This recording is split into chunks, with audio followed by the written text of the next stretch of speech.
सफ़र में नमाज कैसी पढ़ी जाए, कसर और जमा का मुकम्मल इस्लामी तरीका। अक्सर लोग सफ़र पर जाते हैं, ट्रेन, बस या जहाज़ में, कहीं रिश्तेदारों के यहाँ, उम्रा और हज या किसी काम से। लेकिन सवाल उठता है, क्या सफ़र में नमाज पूरी पढ़ी जाए या मुख्तसर, या ज़ोहर असर या मगरिब और इशा को मिला सकते हैं, और कसर नमाज का हुक्म किन लोगों पर होता है।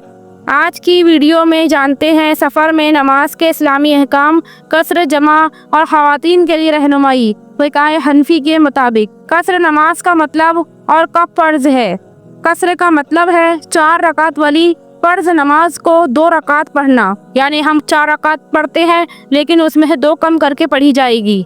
यानी ज़ोहर में 2 रकात, इसमें भी 4 रकात होती है। असर में 2 रकात पढ़े, इसमें भी 4 रकात होती है। इशा में 2 रकात पढ़े, इसमें भी 4 रकात फ़र्ज़ होती है। लेकिन हम कितनी पढ़ेंगे जब कसर करेंगे तो सिर्फ 2 ही रकात। मगरिब और फज्र जैसा है वैसा ही मुकम्मल पढ़ी जाएगी, क्योंकि फज्र में 2 ही रकात होती है फ़र्ज़, और मगरिब में 3 रकात फ़र्ज़ होती है।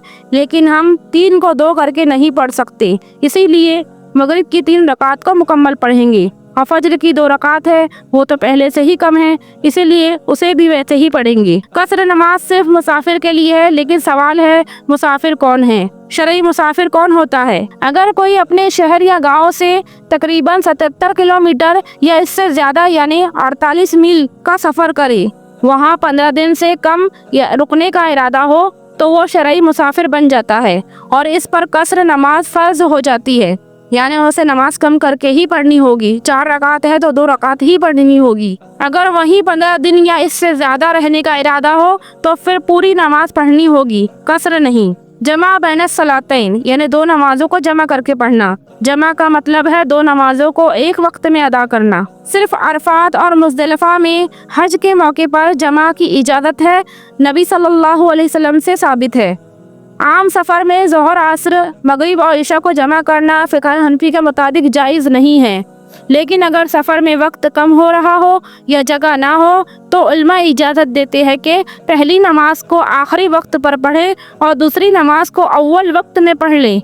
यूँ दोनों नमाजें अलग वक्त में पढ़ी जाएगी, लेकिन करीब करीब। इसको जमा सूरी कहते हैं। ख़वातीन के लिए अहम नुकात, अगर कोई खातून खुद मुसाफिर हो और सफ़र की शर्त पूरी हो तो वो भी कसर नमाज पढ़ेगी। अगर मर्द वली या शौहर के साथ सफ़र में है तो भी नमाज के अहकाम खुद इस पर लागू होंगे।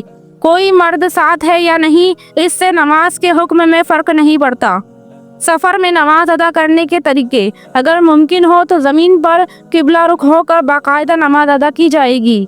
लेकिन अगर ज़मीन पर उतरना मुश्किल हो या गाड़ी, बस, ट्रेन में जगह हो तो किबले की तरफ रुख मुमकिन हो तो करे और बावुज़ू होकर इशारे से नमाज अदा की जाएगी। लेकिन फ़र्ज़ नमाज गाड़ी में सिर्फ मजबूरी की हालत में पढ़ी जाएगी। सुन्नत और नफल नमाज तो सवारी पर पढ़ी जा सकती है। तो याद रखिए, 77 किलोमीटर से ज़्यादा का सफ़र कसर लाजिम, 15 दिन से कम क़ियाम कसर बाकी रहेगी। फ़िक़्ह हनफी में आम हालात में जमा नहीं। ख़वातीन पर भी यही हुक्म लागू होगा। और नमाज सफ़र में भी कभी ना छोड़े, क्योंकि सफ़र हो या हज़र, नमाज हमारी ज़िंदगी की बुनियाद है। नमाज मोमिन की मेराज है। अगर आपको ये बातें मुफीद लगे तो वीडियो को लाइक, शेयर और सब्सक्राइब ज़रूर करें, ताकि मज़ीद इस्लामी रहनुमाई हर मुसलमान तक पहुँचे। इतनी देर हमारे साथ बने रहने के लिए आपका तहे दिल से शुक्रिया। जज़ाकल्लाहु खैर व अहसनुल जज़ा।